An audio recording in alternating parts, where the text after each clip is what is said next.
Buenas noches, amigos, y buenas noches, querida colega Rubí. Gracias a ustedes por estar aquí con nosotros, que hemos vuelto a alguno de estos jueves. Siempre tratando algún tema, digamos, social o histórico, pero básicamente jurídico. En el día de hoy quisiéramos abordar el tema de la ley de extinción de dominio. En los últimos tiempos ustedes han visto que, bueno, prácticamente en la televisión y en todos los programas de opinión, usted encuentra una discusión sobre la ley de extinción de dominio. Y entonces, tal vez usted se ha preguntado, ¿qué es esto de la ley de extinción de dominio? Lo primero es que no es una ley de factura local, es una ley que es un esfuerzo de la ONU, que la ha implementado prácticamente en una buena parte de América Latina, y otros están discutiendo la ley, es el caso nuestro, verbigracia, la República Dominicana, y consiste en que se le haga un juicio a los bienes de una persona que ha estado vinculada al delito, o que tiene que ver con el delito, pero sin la necesidad de un juicio penal, porque en este momento es posible perseguir los bienes de una persona que haya estado vinculada al delito, pero usted tiene que llevar todo un proceso penal con lo que ello implica, y entonces al final obtener una sentencia, si es que la obtiene, y esa sentencia entonces ordena que esos bienes sean decomisados en algunos casos, en algún tipo de delito. Pero no es el caso de la extinción de dominio, que se puede llevar el juicio sin que haya un juicio penal. A veces no es posible el juicio penal, o a veces ha pasado el juicio penal, y el delincuente se queda con los bienes o con una parte de ellos. Entonces no hay ninguna disposición. Fíjense que en este momento hay una discusión que no la vamos a abordar porque es muy técnica, sobre la naturaleza de la ley, si es una ley orgánica, si es una ley ordinaria, con qué mayoría debe aprobarse, si es retroactiva o no. Es un asunto muy técnico. Quiero referirme al fondo de la ley, porque en esta parte deberán ponerse de acuerdo los legisladores, y es bueno que se pongan de acuerdo. En el fondo de la ley. Hay mucha aprehensión con eso, porque hay mucha gente que ha querido desacreditar esa ley. Y mucha gente piensa que un lunes cualquiera, en la mañana, si esta ley se aprueba, van a aparecerse a su casa 40 policías con una persona con corbata negra y una libreta anotando todos sus bienes y buscando sus títulos, y lo dejaron en la calle. Pues no es así. Es todo un proceso, es todo un procedimiento. Y debo expresar que incluso en esta ley, y estoy hablando de la ley tipo, la ley modelo, aquí puede sufrir algunas variaciones, pero generalmente mantiene una dirección. En esa ley existe una presunción de legitimidad de los bienes. Es decir, que el que tenga bienes, porque la gente diga o porque alguien ponga una denuncia, no se presumen que son mal habidos, se presume que son legítimos. Hay que probarle en ese juicio a los bienes que entonces esa persona no tuvo con qué haber adquirido esos bienes. Es decir, que no es un asunto sin reglas.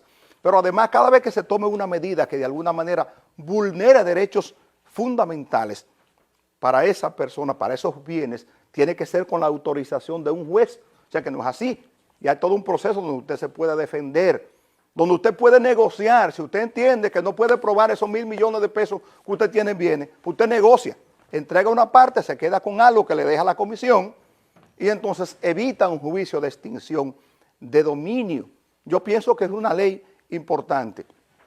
Ahora, ¿cuáles serían las ventajas? Porque nosotros en este momento tenemos la posibilidad de perseguir bienes en ausencia de un juicio civil.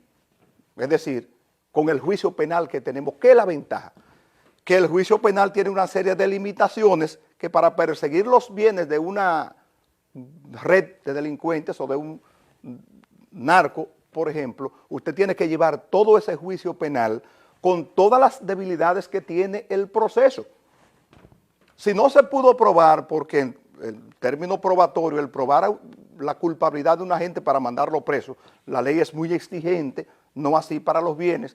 Entonces, si no se pudo probar a la saciedad y por falta de prueba de un poquito, el juez tiene que descargarlo, con ello se va que no pueden tocarle ninguno de sus bienes. Pero además, si el delito prescribe, es decir, que pasó un plazo que ya no se puede perseguir, no se le pueden tocar los bienes. Pero si la persona es extraditada y negocia allá, por ejemplo, en los Estados Unidos, y entonces los bienes están aquí, viene y los recoge después. Y entonces usted ve una persona que ha violado la ley, como nosotros hemos visto aquí, que hay muchísimos casos, que ha violado la ley y anda ahí con parte de sus bienes. En la República Dominicana, en el año 2004 hubo el problema del banquero Báez Figueroa. Pues él anda ahí con todo su cuarto, con una buena parte de ello, porque no hay una ley de extinción de dominio. Entonces yo pienso que sería un paso importante que nosotros damos como país si nosotros logramos aprobar esa ley. No es posible que la gente se robe. Miren, esa ley está rodando en el Congreso desde el año 2010. Y la gente que está desacreditando esa ley ahora es mucha gente, inclusive de los que están como voceros en los medios de comunicación y hasta en el mismo Congreso, que no pueden probar lo que tienen, que no hay forma de legitimar lo que tienen. Y están desacreditando la ley, que le temen como el diablo a la cruz a esa ley, porque saben que es una ley que tiene incluso efectos retroactivos, lo cual es un tema de discusión constitucional. Pero bueno, en otros países se ha aprobado y habría que ver lo que dice el Constitucional, que en última instancia es un artículo, en el caso de que se le declarase inconstitucional, pero el resto de la ley continúa intacta y vigente. De modo que yo pienso que una ley como esta debemos aprobarla. En este momento, en países como Colombia, por ejemplo, están recuperando bienes de capos como Rodríguez Orejuela, aquellos hermanos que se recuerdan de los años 90, de 80, 90 en Colombia, recuperando bienes hoy. Entonces yo pienso que tenemos que tener una herramienta importante. El derecho penal hoy no es suficiente ya, porque el delincuente muchas veces pasa una pena y al final disfruta de sus bienes y le duele más que usted lo deje en la calle con lo que se robó. Y la República Dominicana, nuestras próximas generaciones, merecen que nosotros le leguemos un espacio de institucionalidad con una ley fuerte como esta ley de extinción de dominio. Muchas gracias.